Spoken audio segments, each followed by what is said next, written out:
Next feature है transferability of shares.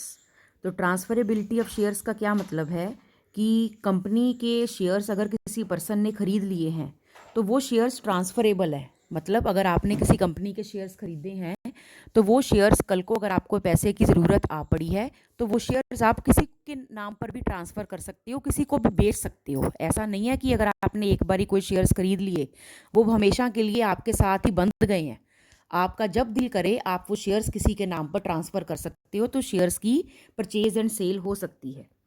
उसके बाद नेक्स्ट है separation of ownership and management.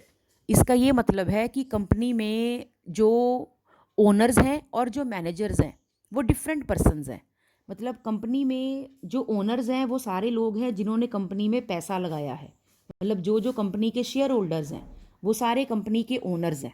अगर आप किसी कंपनी के शेयर्स खरीदते हो तो समझो आप उसके ओनर बन गए।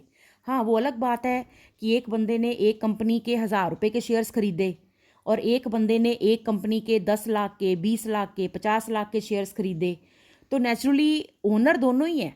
कानून की नज़रों में दोनों ओनर हैं, पर एक ने कम पैसा लगाया है, एक ने ज़्यादा पैसा लगाया है। ठीक है, तो इसकी वजह से कल को कंपनी में अगर कोई डिसीजन पास होना है तो वोटिंग होनी होती है।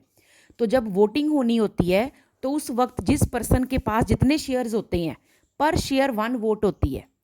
तो कल को कोई भी फैसला लेना है कंपनी ने, उसके बारे में वोटिंग हो रही है, तो अगर आपके पास 10 शेयर्स हैं और आपने हाथ खड़ा किया तो मतलब 10 वोटें उस तरफ गई।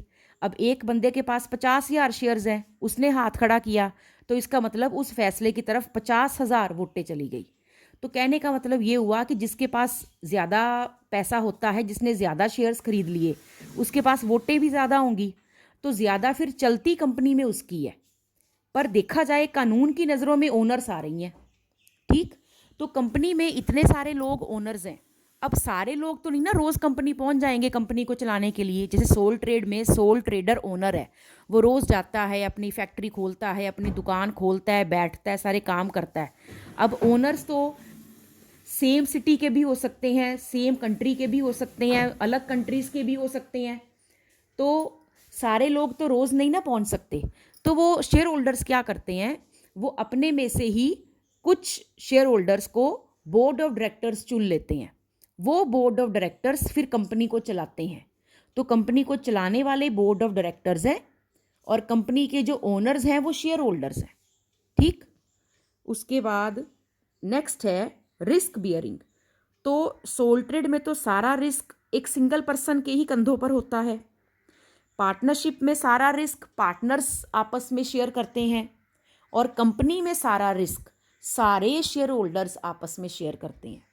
तो अगर कंपनी को कल को नुकसान होता है तो वो सबका साझा नुकसान है। हाँ, वो अलग बात है कि अगर कल को कंपनी डूबती है तो जिसने कम पैसा लगाया उसका कम पैसा डूबेगा, जिसने ज़्यादा पैसा लगाया है उसका उतना पैसा डूब जाएगा। ठीक, पर एक तरह से रिस्क सारे बियर करते हैं। तो ये कंपनी का लास्ट फीचर है।